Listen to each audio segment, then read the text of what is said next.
అండి welcome back to the channel. బోండాలు అనగానే మనకు గుర్తొచ్చేది మైదాపిండి బోండాలు. అలా కాకుండా గోధుమ పిండితో కూడా చాలా గుండ్రంగా చక్కగా అండ్ హెల్దీగా టేస్టీగా బోండాలు చేసుకోవచ్చండి. ఇవైతే చాలా బాగుంటాయి. నేనైతే గోధుమ పిండితో బోండాలు వేయడం స్టార్ట్ చేసినప్పటి నుంచి నేను మైదా పిండి అయితే అస్సలు యూజ్ చేయట్లేదండి. దేనికైనా గోధుమ పిండి యూజ్ చేస్తున్నాను. అండ్ వీటితో వేస్తే బోండాలు కూడా చాలా బాగుంటాయి. నాకు ఎప్పుడు మైదాపిండి బోండాలు తింటే 1-2 తిన్న తర్వాత ఏదో వికారంగా అనిపించేది అనమాట. ఎందుకో తెలీదు. బట్ ఈ గోధుమ పిండితో బోండాలు వేసుకుంటే కనుక ఆ ప్రాబ్లం ఏమీ ఉండదు. ఎన్ని కావాలంటే అన్ని చక్కగా తినొచ్చు.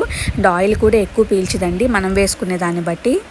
టేస్ట్ అయితే చాలా బాగుంటాయండి. నిజం చెప్పాలి అంటే ఈ మైదాపిండి బోండాల కన్నా గోధుమ పిండి బోండాలే చాలా టేస్టీగా ఉంటాయి. నేను ఈ ఫుల్ లెంత్ వీడియో అనేది నా ఛానల్లో అప్లోడ్ చేశానండి. మీకు ఇంట్రెస్ట్ ఉంటే వెళ్ళి చూడండి. అండ్ చూసే ముందు ప్లీజ్ సబ్స్క్రైబ్ చేసుకోండి. సబ్స్క్రైబ్ చేసుకునే ముందు లైక్ చేయండి, షేర్ చేయండి, కామెంట్ చేయండి మీకు ఎటువంటి రెసిపీస్ అయితే కావాలో.